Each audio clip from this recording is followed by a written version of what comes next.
All right, perfect. So let me just say welcome and hello to everyone. Thank you so much for joining us. We have a fabulous guest speaker, and I assume that you are all on here because you know that. And plus, you know that this is a wonderful show and somebody wonderful is going to be speaking. So thank you all for taking time out of your day to be here with us this morning. We have, I'll introduce our wonderful speaker in just a moment. Um, but we want to go ahead and do a treatment really quickly to bring us into the room. Jerry, can I call upon you to do a treatment for us? And if that's okay with you? It would be my honor. Thank Absolutely. you. Thank Good you. morning and good afternoon and good evening, wherever you are, dear ones, and welcome. Join me in the light for just a couple of minutes, releasing thoughts of earlier today, thoughts of later today or tomorrow, just so that we can be fully present in the lusciousness of this moment. And as we are, we allow ourselves to be reminded of our oneness with the God presence, with one another, and with all of life. And we come together in gratitude for this day, for the opportunity to be together, thanks to technology, for the opportunity to learn, to grow, to be reminded of the truth of our being. We give great thanks for Reverend Pjae and her coordination of this event. We give great thanks for our beloved Reverend Dr. Martha, who is our very special guest speaker today. So we reside in this oneness and in this gratitude, and I wrap our time together in this gratitude, in love, and in light. And together we say, and And so so it it is. is. And so it is. Thank you so much. Whew. Okay, so just want to just take a quick moment to let you know that we do encourage any questions or clarifications or comments. When I spoke with Martha, was we were talking about what she was going to come on and do. She said she has there's no limit to to things she can speak about, so she'd be more than happy to answer any questions that you may have. So do feel free to just raise your hand. John will be monitoring and make sure that we know that someone wants to have say a question or give us a comment. So again, thank you all for being here. Our topic for today is the importance of leaders making space for loss and grief and getting back to basics. That's essentially the talk, the title of it. And Martha's going to share her thoughts on the consequences of denying grief and for us to meet losses where they are and how we do that. So our guest speaker is Reverend Dr. Martha Creek, and she's been serving New Thought, the New Thought community, primarily Unity Ministries for 24 years and probably longer. Healthy Congregations facilitator and trainer. She is an interim and transitional ministry specialist. Um, she's Lombard Mennonite Peace Center trained in clergy clinics and in conflict in churches and visioning. She's widely known. Everyone I think on this platform today knows and has heard of our beautiful Dr. Creek. She's widely known in New Thought. Her training approach is deeper inner work as an adventure with a sense of devotion, curiosity, and wonder. Ordained in religious science and divine science, Martha has served as Great Lakes Unity Consultant and is a member of the Unity Institute faculty. So please join me in welcoming our guest today, Reverend Dr. Martha Creek. Hello, everybody. Hi. It's interesting to hear that bio. It's like, yeah, and I'm still as much of a student as I was at the beginning of that list. I can tell you that. Thank you so much. So when we were talking, and I just wrote down a few discussion points, and so you can start whatever you'd like. But we, one of the, your topic is the consequences of denying grief. So let's talk about that. Let's just start with that idea. What are some of the consequences, as you see it, of denying grief? Well, we could just open the mic and let everybody share, but burnout, attrition, eroding relationships, addictions, all matters of things that are some attempt of noble attempts at avoiding pain and avoiding admitting that there's grief and losses, and not just around death, but around any number of things: churches closing, attendance declines, loss of jobs, downsizing in communities, working virtually, missing somebody's wedding, not being able to go on a graduation, cruises getting canceled. So we have had a dive in and a baptism in grief in these last few years that was only conceptual to many of us, regardless of how much deep pain and loss we've had in death and dying and dismemberment and all matters of things through the years. And we've got also a lot of consequence now prevailing of any delusional attempt to deny that it's so, and that our humanity is included here. And part of our humanity and our human learning processes is to accept this, that grief and loss is part of our human learning processes. And I've done it myself. I've used every platitude known to man and woman. I have quoted it. I've thrown it out on people. I have, this one of my favorite poems says, I have sprinkled flowers on so many people's pain for so many years in my own attempt to deny it. So I believe it's also consequential to our organizations, our relationships, our families, and our ministries to continue to pretend or to put out any kind of notion that somebody's got to be happy, happy, happy all the time. And if you're happy, happy, happy all the time, you're welcome here. And if you're not happy, happy, happy all the time, I can't be bothered with you because I'm happy, happy, happy all the time. Oh, by the way, pass the drugs, pass the credit card. Let's get to the casino. Let's eat a bag of chips. Let's do whatever we're going to do to keep our pretense of my happiness going.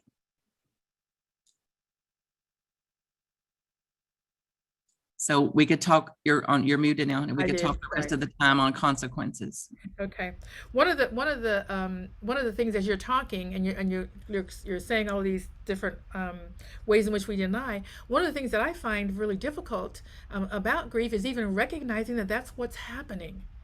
You know, I find as you know, we were doing some talking at our retreat, and just the tears started coming, and I'm thinking, what is this about? So can you speak to how we would even recognize and begin to know that grief is part of the problem? Well, by telling the truth and by absolutely accepting that it is in our unconscious, that we have spent decades, since millennia, since the beginning of the species, in a multitude of very sophisticated ways of denying, suppressing, disowning, that we don't even know what's there, that we have a residual of grief that's generations deep, that's race conscious deep, and that we've not, some of us not systematically taken a look in there that says, I've got to open the lid on this and see what's actually here.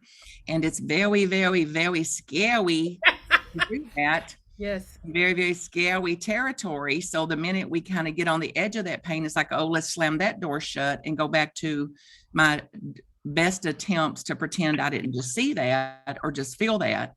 And then one day there'll be something that is the pressure cooker valve where it's coming out. It's going to find an outlet one way or the other. And the tears that you're describing, Pjae, is an example of that. Like, I didn't even know I was sad. The same thing is true for me in a mystery school experience years ago.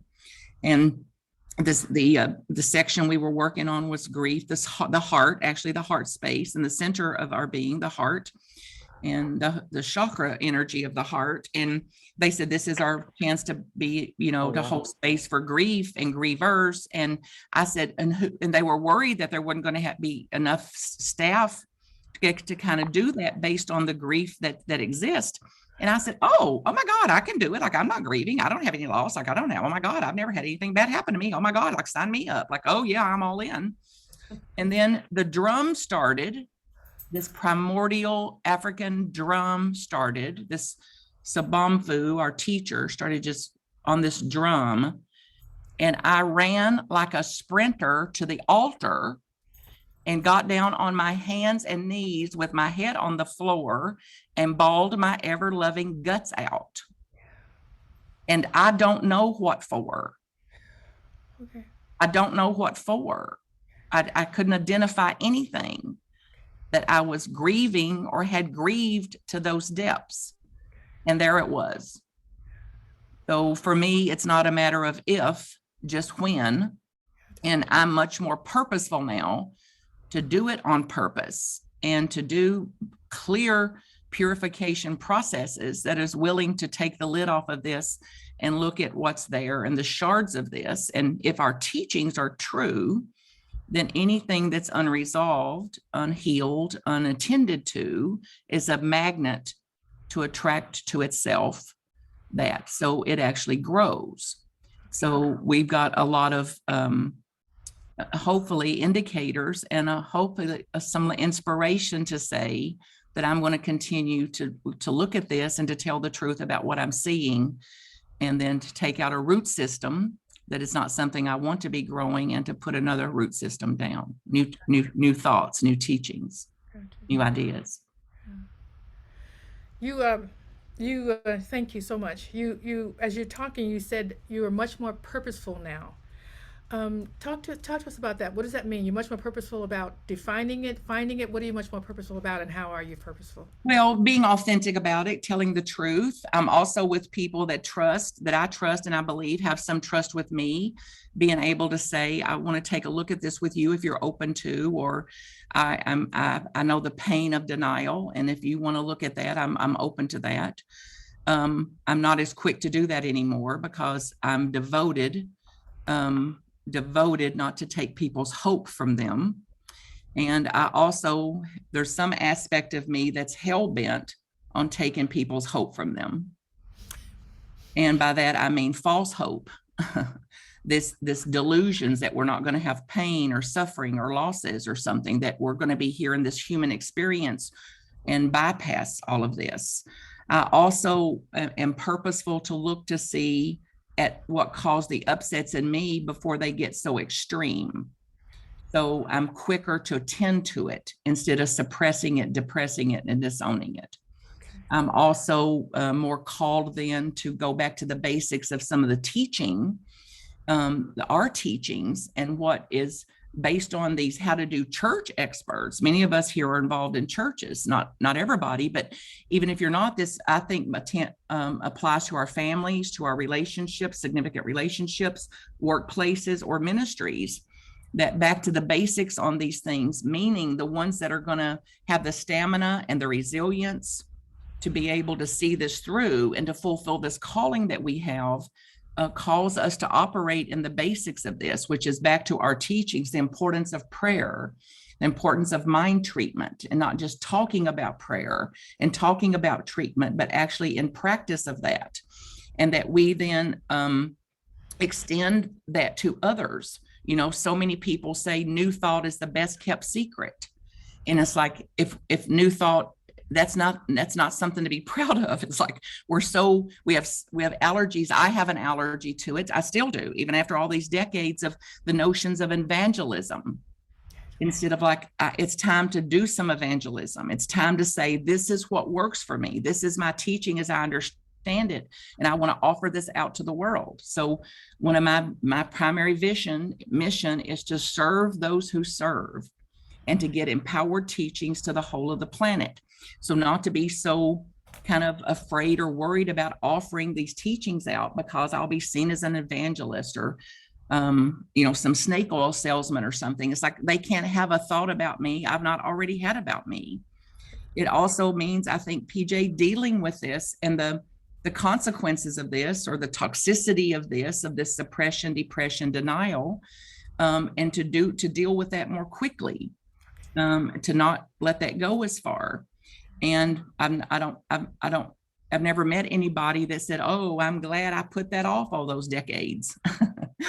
It's like, well, no, I wish I'd have dealt with that a little sooner. I wish I'd have felt a little more equipped to deal with that. So we have a way then to offer this out to people.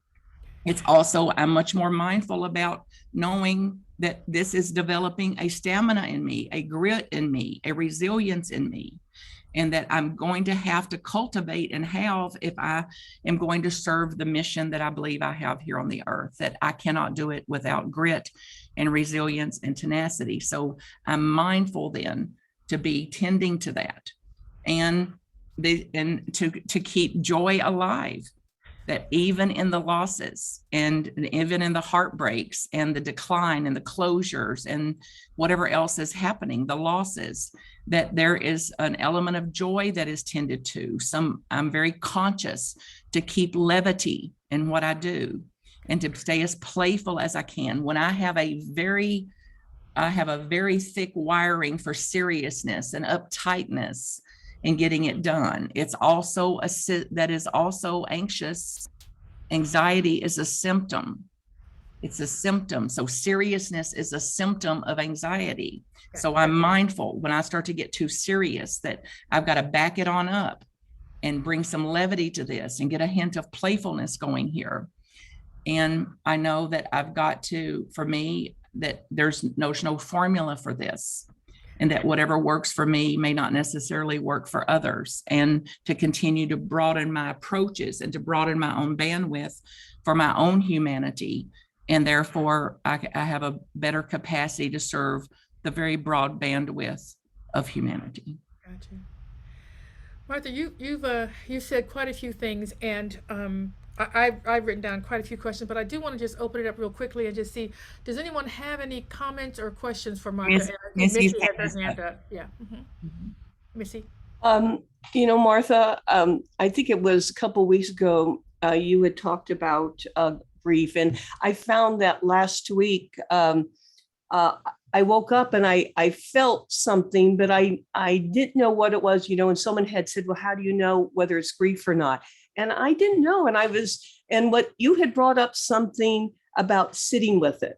And usually if I would get a weird feeling, I would say, well, maybe I need to release something. And I would start working with it, to release this or that. And so, or go do something, And so I just sat with it, and I was there thinking, well, what is this? And where is it in my body? And I was just there trying to feel it. And I thought, well, I don't, is this grief? I don't feel like crying. It's like I wasn't feeling any tears coming up. And it was just such an interesting feeling, Martha. And because I had a pattern when I was in the military, because you couldn't always express grief at the moment something happened, because you had to make decisions. And so I had a habit of tamping down grief, thinking I could work with it later. And then you go into a state of denial where you're moving it around your body. You think you're working with it because you're no longer feeling it there, but then it appears somewhere else. And so I was there thinking, well, I'm feeling something in my solar plexus. 7 hours later, finally, I was able to actually have some tearful things happening to where I go, I'm releasing something, and I didn't need to know what it was, because who knows what it was. But can you speak more on about, it was the first time I really ever found myself saying, okay, Martha says, sit with it, breathe through it, and that was something new for me, to just sit with it, Well, it is for many of us, I think, Missy, and that fact that you were able to do it and something inspired you to do that, an idea, something you said here, reportedly you heard me say or offer to you. And what you also described is the normal kind of mentation of the mind, the gerbil wheel of the mind is, what is this? What I don't know. Is this grief? I don't know. What causes it? Oh my God, how am I going to solve it? How long is it going to last? It's blah, blah, blah. And that's enough to make us anxious. That's enough to cause me to go eat a bag of Cheetos. And it's like, instead of like, what if I was able to set that mentation aside, and that I'm not going to name it anything. I don't have to say, is this grief? It's like, I'm not going to name it anything. I'm not going to correlate it.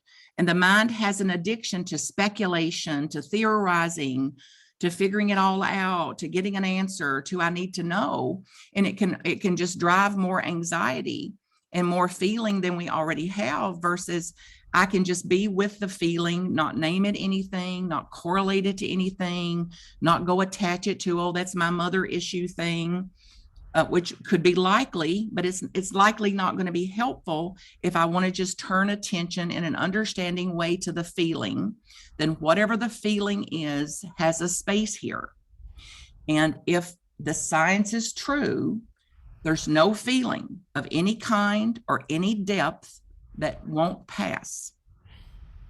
It will pass. It rises, it has its life, and it passes.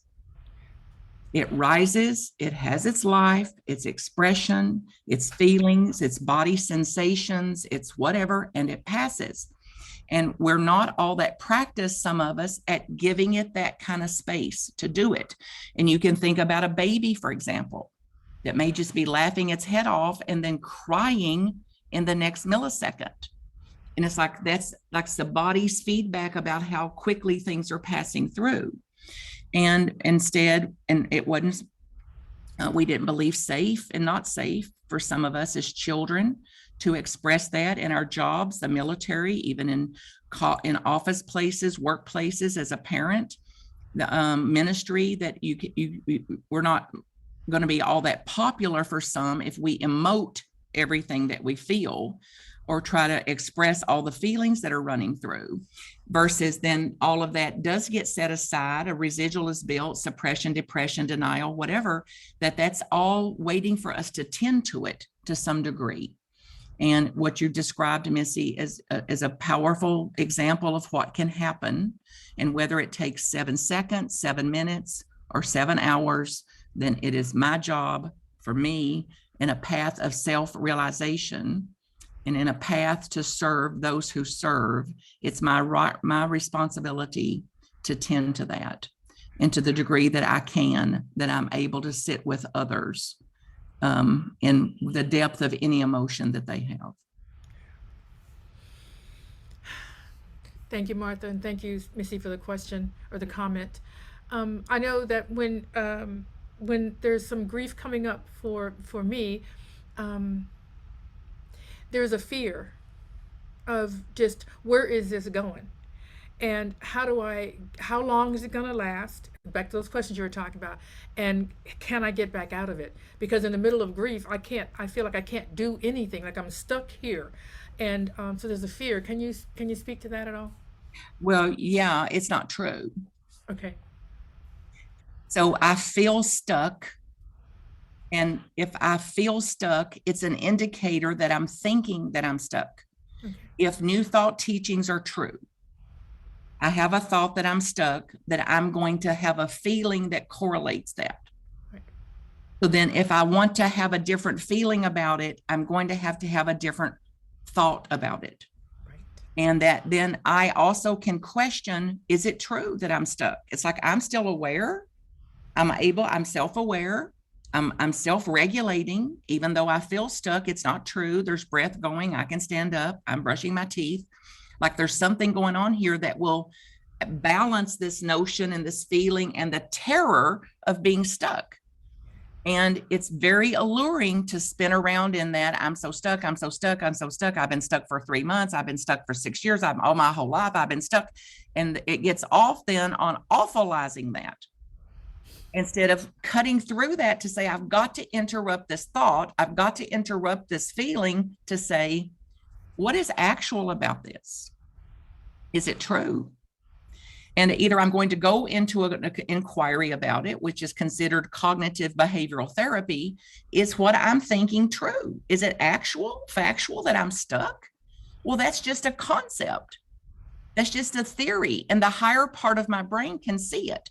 So that's one way of approaching it. The way that some of us have been practicing, that's in this Extraordinary Leaders program this year, is not even going into what caused it. What is it? It's a feeling of stuck. It's just like, what's the sensation, which is what Missy was describing. What's the sensation? Not naming it anything, and then swinging wide the door for it. Swing wide the door for the feeling to say, let's see what kind of life you have. Let's give you all the life you can have. And there'll be times I can do it and times I can't. And whatever works, use it. Thank you. So that's part of what you're talking about when you say get back to basics, change your thinking, change your life. That's the basic thing. So there's a question here from Sherry, that she's asking the question. I'm not sure if she's asking the question, Sherry, or making the comment. So you can clarify there. But she's saying, so staying present. Are you saying that helps us avoid stuffing and ignoring or denying grief by staying present? Is that a question, Sherry? She seems like she's getting ready to say something about that, Sherry. I'm just wondering, for me, it's a question of intensity. The problem with grief is that grief can be really, really intense, very scary.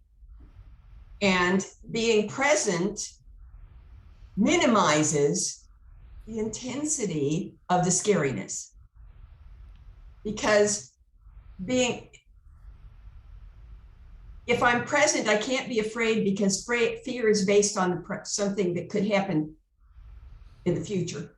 And I can't be in regret, because regret is based on something that happened in the past. If I'm right now in this moment present, then whatever's happening is not nearly as frightening, as negative as it could be if I were willing to not be present, if I were willing to focus on the future or focus on the past. And so there's less of a temptation to stuff whatever's happening down and try to deny it or ignore it. Okay. I think. Thank you, Sherry. Good. All right.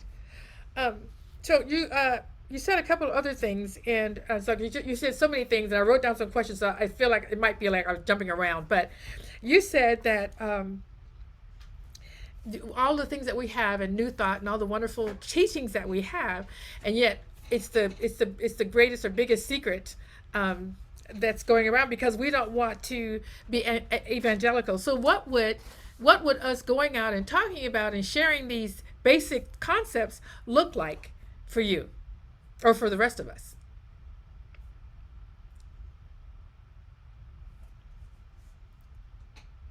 Did you miss me? I know you were there in spirit, so it was all good. You heard the doorbell, and it apparently required a signature, because they didn't just skip on off like I prefer. So for me, it looks like I write a newsletter every month and give it free to anybody who wants it. So I have a distribution list, and I was guided to do this years ago, and I didn't want to. I even refused to. I'm like, I'm not writing a damn newsletter, because I delete 43 of them a day out of my own email string. I'm not doing one. And it would not leave me. Yes. So then I woke to the why would I do one, which is to get empowered teachings to the whole of the planet, which is my mission. So then I went out to prove I'm not going to do this. Nobody will open it or anything else, and I'll do it for 90 days, and then I'm done with it. Thank you very much. So I started a newsletter, and it grew from 100 to 300 in 90 days, and it's over 3,000 now. So that's a way to get empowered teachings out. Somebody said, these newsletters are wonderful, Martha. They're wonderful. Why don't you put them in a book? And I said, you put them in a doggone book. I'm busy. I got stuff to do. Like, if you want a book, make a book. And she said, I will. So she took the newsletters, somebody else edited them, and they're a book. I'm kind of looking around for it here. If some of you have it, called Martha's Pearls. So then it's out in the world through a book that I never intended to write. So there's that. Making myself available for speaking, for teaching, serving faculties. Serving with Emerson, and sending what I do up to Angie, for example, and Angie saying, whatever Martha Creek does, you're going to get credit for. So that's another way collaboratively that it makes this possible in that way. So we can go on and on about how to do this. And it's not the Martha Creek way to do this. It's like, what is the ministry of you? And then I read with these people, these ministers that left ministry, for example, some of the things they were saying in the survey, the things they discovered after they left ministry, was there was a more fertile ground for ministry in their workplaces than there was in the church. Workplaces, office places, communities, support programs. There's plenty of places to minister besides as a talking head at 11 o'clock on Sunday. And it's like then discovering what those places and ways are and the means about it, so that we're here then to do, and whether you don't have to be ordained or otherwise, unless you do or you are, but how am I going to do this to serve humanity as divinity and the cross of where our humanity and our divinity come together, that includes all of it. And then noticing how any fears that we have about it, how we'll be judged, and how easy it is that we get some inspiration to do this. And somebody goes, oh my God, it's one of those wacko New Thought people. Oh my God, it's a cult. And then we let the naysayers and the nitpickers and the fault finders and all that suck the very life out of us, take our inspiration out, our joy out, instead of saying they're included. I know there's going to be naysaying. I know there's going to be nitpicking. I know there's going to be fault finding, and I'm here to do the ministry of me, and they get to do them and I get to do me. And I cannot let my stamina and my calling be as affected by that.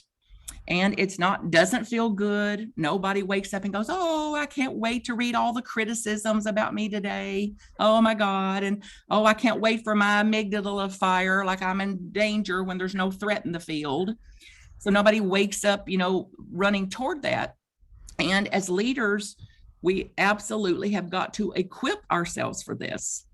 There's no leader in history that's not bared this kind of heat. And a heck of a lot more than most of us have seen. And that said, it's here, it's present, it's included, and I have got to find a way to build more resilience for it, more tenacity for my call, and absolutely stay the course for what I'm here to do. Absolutely. Thank you. Carolyn, I can't see you, so I'm wondering, you still have your hand up, if you can say what your question is or comment? Carolyn Conley?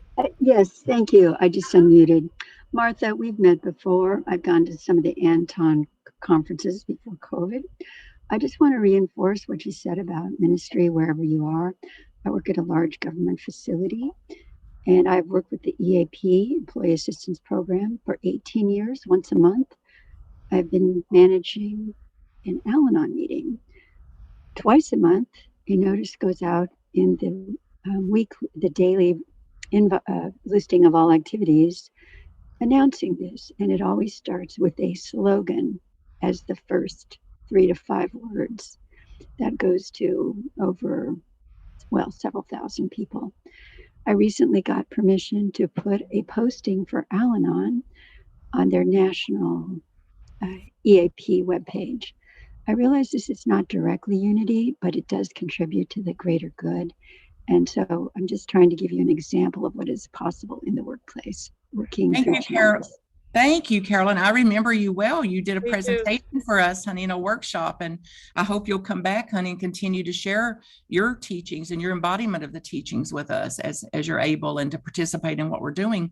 And that's a great example of it. And several people made their way to these churches that we're participants in or leaders of right now through AA.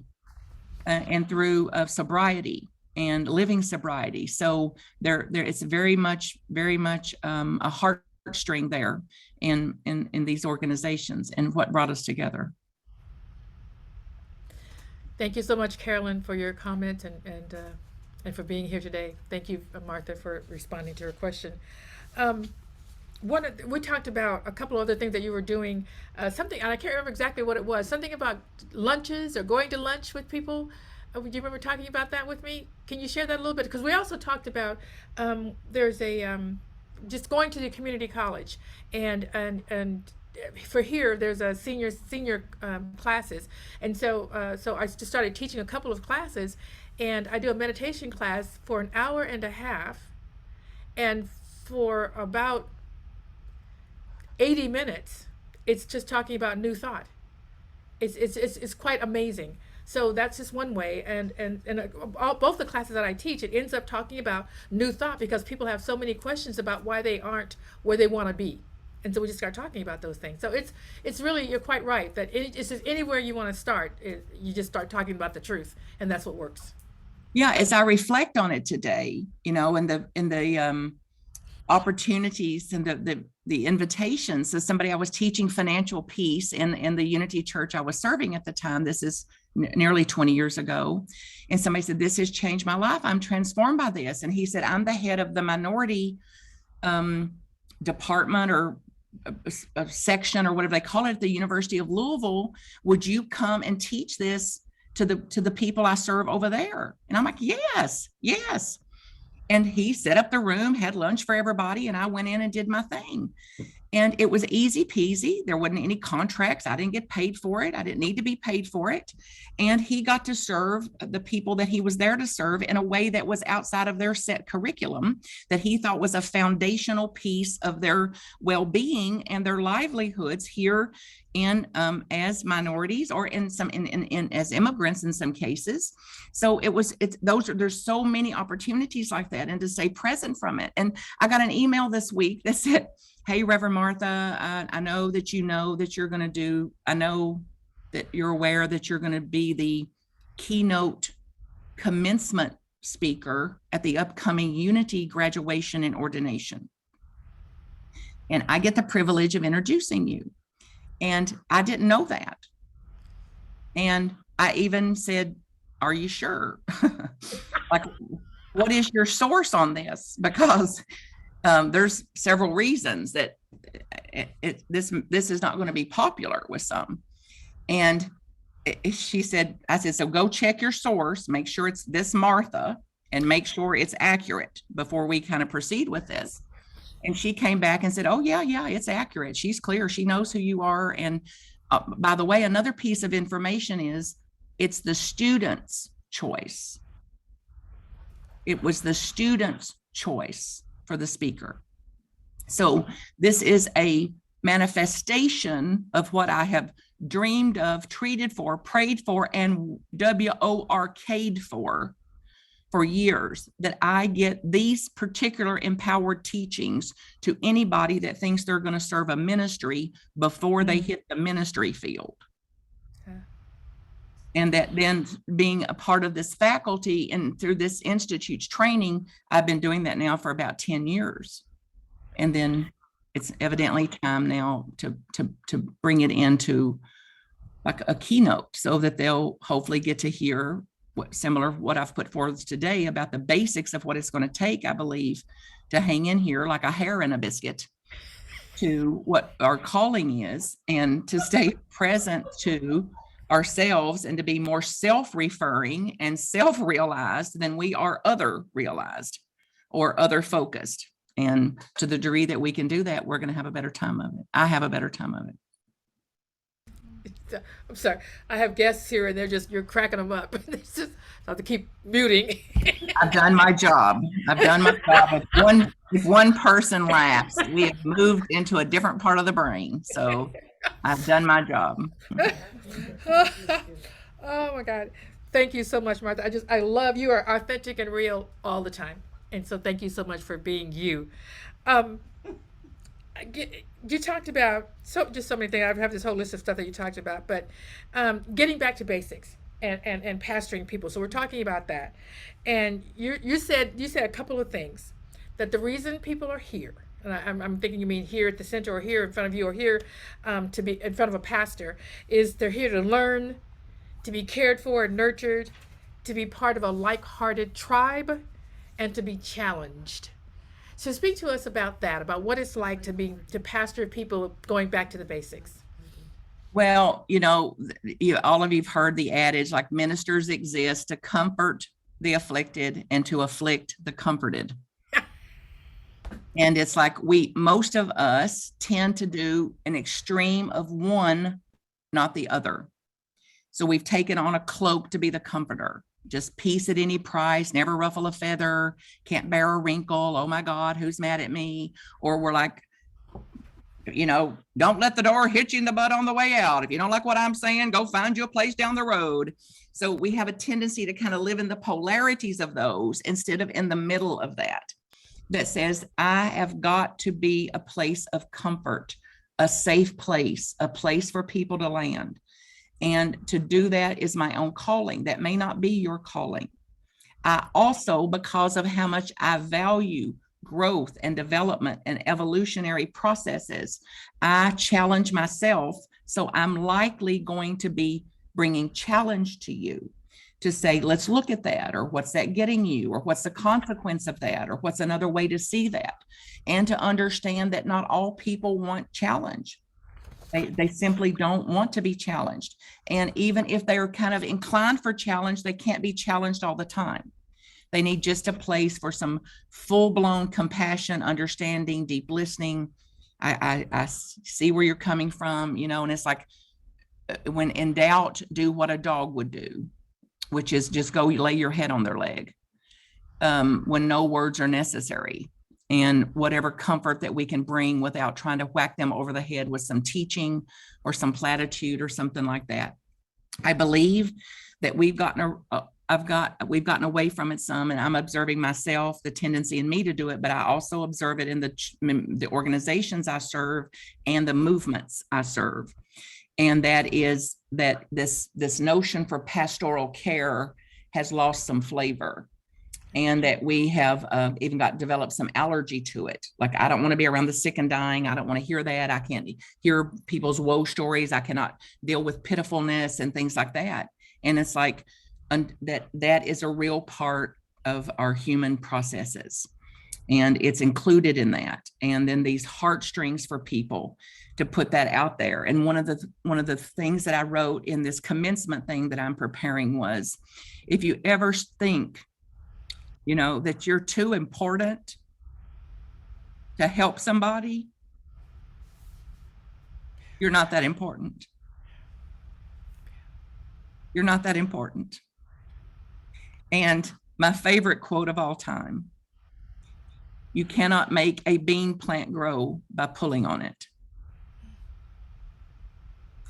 And it is so good for me in my own self-care, for me to extend compassion to myself and the demands, the expectations I put on myself. And that if I don't keep those in check, I put those same demand and expectations out on other people. And it's not fruitful. It's very consequential. It erodes your relationships. It will erode business. It'll erode the dream and the vision that I have. And then my second favorite quote of all time, when you notice the horse is dead, dismount. And if you need any lessons on trying to breathe life into a dead horse, call me directly, as I've got a lot of experience. Okay. Thank you so much, Martha. I do want to share with everyone that if you're not reading the chats, there are some people that are leaving some great information in there for you. So be sure and check out the chats. They're recommending groups and other books and things like that. So be sure and check the chats out before we get out of here. Martha, you when we were talking, and we talked about getting back to the basics, you made some recommendations of some reading some books again, reading those first books again. Can you talk about what those books were? Well, I'm just going to recommend y'all read y'all's books. I don't know what book you read that transformed you. That's what I was referring to. Okay. And what book that, took you to a depth, took you to the core, some book that shook your world, that said, there is a new way of being with all things. There's a new way of being with humanity. There's a new way of being with tragedy. There's a new way of being, period. So whatever those books are, I'm recommending to go back to the basics of those. Gotcha. It could be Sermon on the Mount, Discover the Power Within, Lessons in Truth, who knows what it is. And I don't say loving what is, because I don't love what is, but I can say 4 questions that changed my life. 4 questions that came through a book entitled that. And that it's one thing to say the tenets of this. It's one thing to tout new thought tenets. It's another thing entirely to embody it. Yes. And it's another thing entirely to live it. And that is a back to the basics of this. So quoting these authors and these books and the teachings keep us in a mental gerbil wheel of platitudes and such, instead of how am I going to move this into an embodied living, Right. into an embodied teaching instead of a conceptual theoretical teaching. Right. So whatever your basics are, and I'm happy to share mine if you want them. And two of them that I got back to last year included this David Hawkins work, which is surrender, the pathway to letting go. And that's very fruitful. And some of you are referring to that today with what it did for you, how it provided a platform for you to get back in to these feelings that hadn't been attended to and to meet them differently with understanding. Thank you, Missy. She's holding it up. Letting go, the pathway to surrender. That's just one example. I mean, we could talk all day with our favorite books, and we might do that at the convention as part of our connection points out there. So I hope you'll all come. It's quite a feast of heartstrings and quite a feast of learning and being supported and kind of getting some, I hope, wind back beneath your wings for you to finish this course. Sherry's hand is up, honey. It is. Yeah, it's been up a little bit. Go ahead, Sherry. What question do you have or comment? I have two requests. Hmm. The first one is that you save the chat so that we can go back to the books. And the other is that y'all put your books in the chat, because I am building a metaphysical, philosophical, world religion, theosophy library for public access by ministers and students and practitioners. And I want to make sure everything that you're talking about is in there. Okay. So if you put it in the chat and then the chat gets saved, I'll have it and I can make sure I get it. Thank you. Did the chat get saved, right, John, along with the recording? John, yeah. I have no idea, but I'm going to find out. I won't log off until I have it figured out. Yeah. Well, in the chat box, Saved, there's three little dots down below there to the right of the emoji that said, and you can click on that and it says save chat. Perfect. All chats. Okay. Yeah. All right. Okay. Thank you. Thank you so much. So I know what it was. So I'm going back to this because we've got a couple more things here, and I'll have you just wrap up whatever you want to leave us with, Martha. But you talked about your outreach and reaching out to those suffering losses. And where did you discover them? And you talked about Martha's luncheons, where you discovered. Can you talk to us about that? Well, that was just an example, honey. Like when I'm at this Unity convention, I'm the keynote speaker for the Unity convention coming up. Uh-huh. And during that luncheon, I host an appreciation lunch for ministers that are participating in my programs, that are hosting me in their ministries, and anybody there. So I use every opportunity I can to minister to ministers. Gotcha. And I do it through phone calls. Many of you have received phone calls from me, text and chat and cards, written notes. And I do it intuitively. I do it on purpose. I do it from a list. I do it because I feel better doing that. These are basics, back to basics. And I also know to do it for myself. So I feel better. My reaching out to people and caring for them cares for me. So I'm in a better state of well-being because I have fulfilled my integrity for my calling, which is to serve those who serve. Okay. So I'm uplifted by my own actions.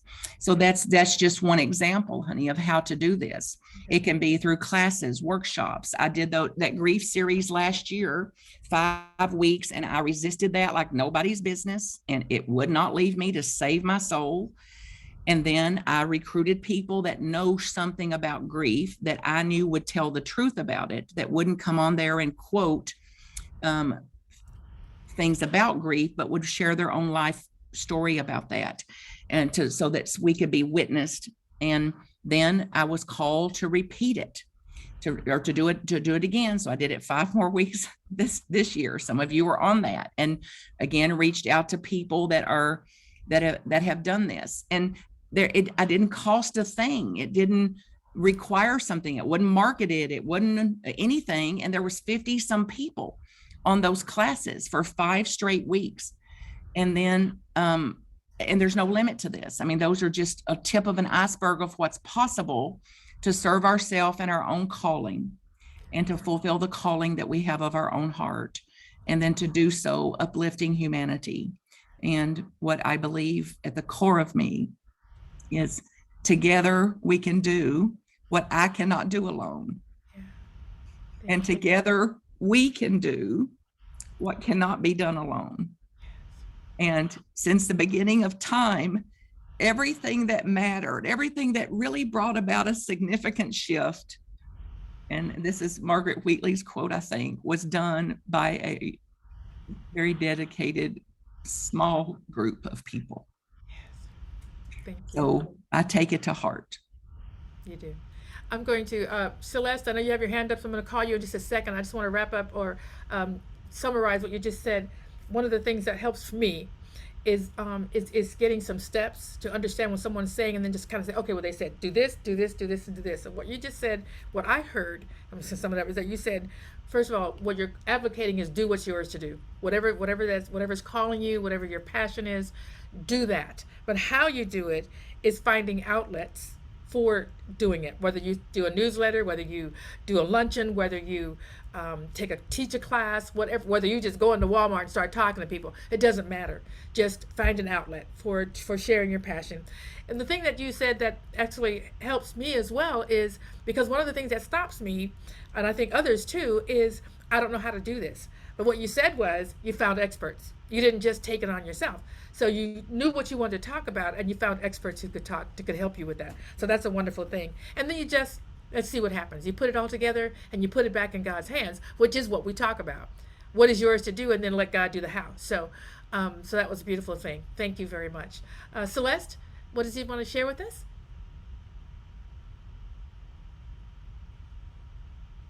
Thank you. First, Thank I you. wanted to quote what Martha said earlier.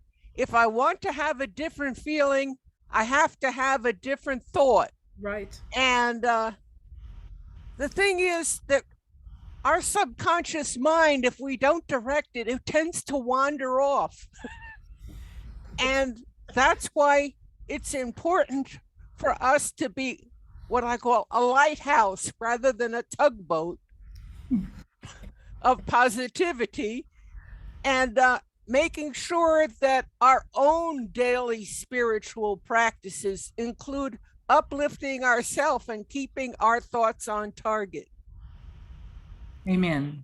Thank you so much. And I'm so delighted, Martha. You got to reread Emerson's Divinity School address before you make your speech, because otherwise you won't be invited back for about 30 years. So. Thank you.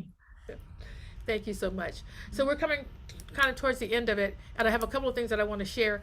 Can you just go ahead and tell us one last thing? What one piece of advice or one thought that you want to leave us with to wrap it up, Martha?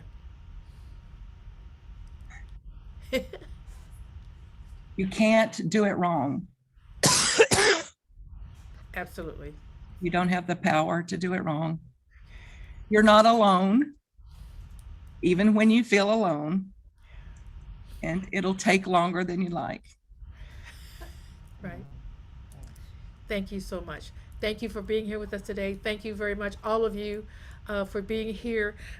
Bill, I'm just gonna ask you, Bill, Reverend Dr. Marchioni, are we still registering on Eventbrite? Do you still want that to happen? Because we now have a new website. So you want to speak just a little bit about what's going on with us, website? Sure. Everything is now on the new ANTN.org website, including registrations for Thought Leader Thursday and for the annual retreat Convergence, which is at Unity Village in September. I want to do a quick shout out. This is the last week that you can get the early bird registration for the INTA 107th Annual World Congress in Chicago in July. It is going to be spectacular, including a roundtable discussion with all of the leaders from all of the new thought organizations in the world, Unity, CSL, Divine Science, Agape, UFBL, Agent, and Anton. It's going to be spectacular. newthoughtevents.org. That gives you the information, dates, registration, and I'll shut up. Thank you so much, Bill. Thank you very much.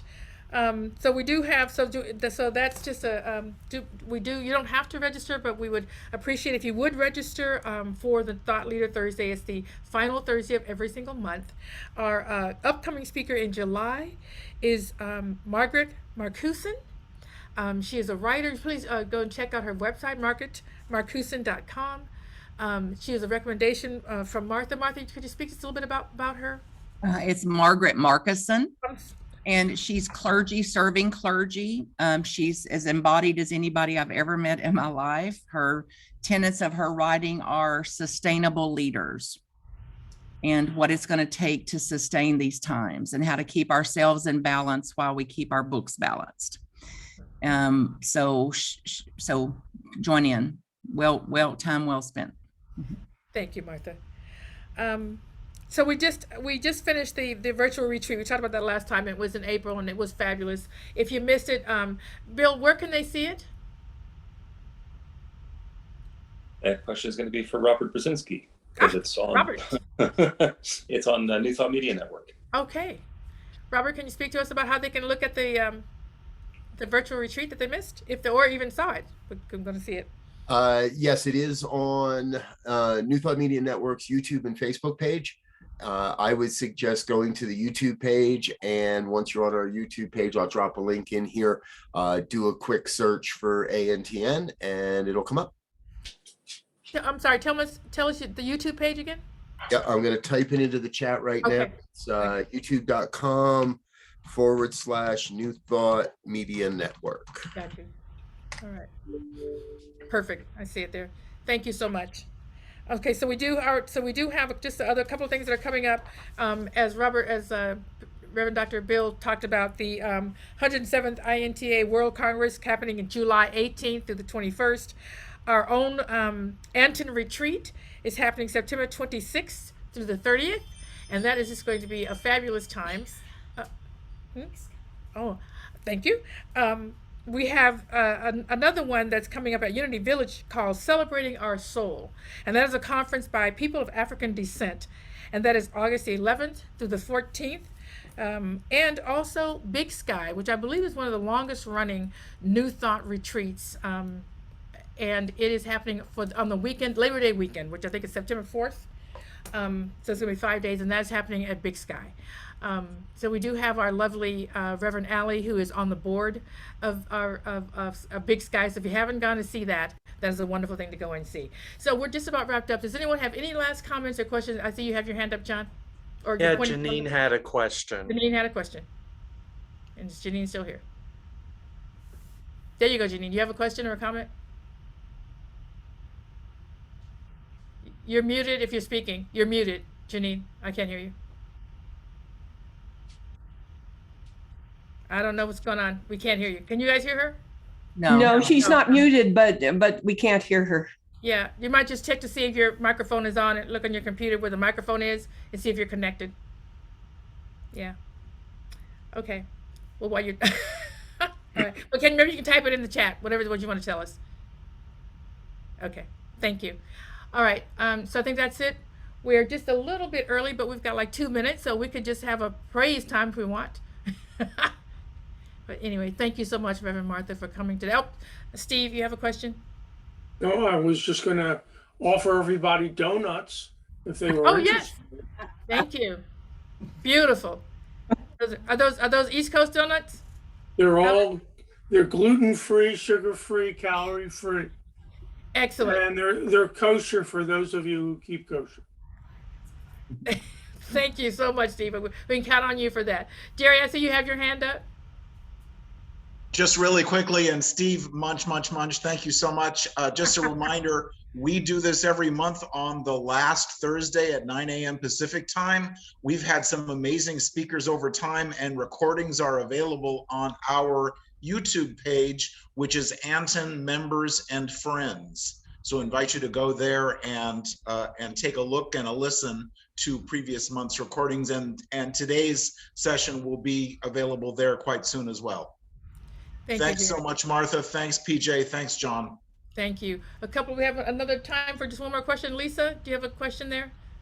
Yes, my question again is just so that I could get to the place. Reverend Martha had talked about a book that's sustainable leadership, I think, and I just want to make sure I got the name of the person and the name of the book correctly.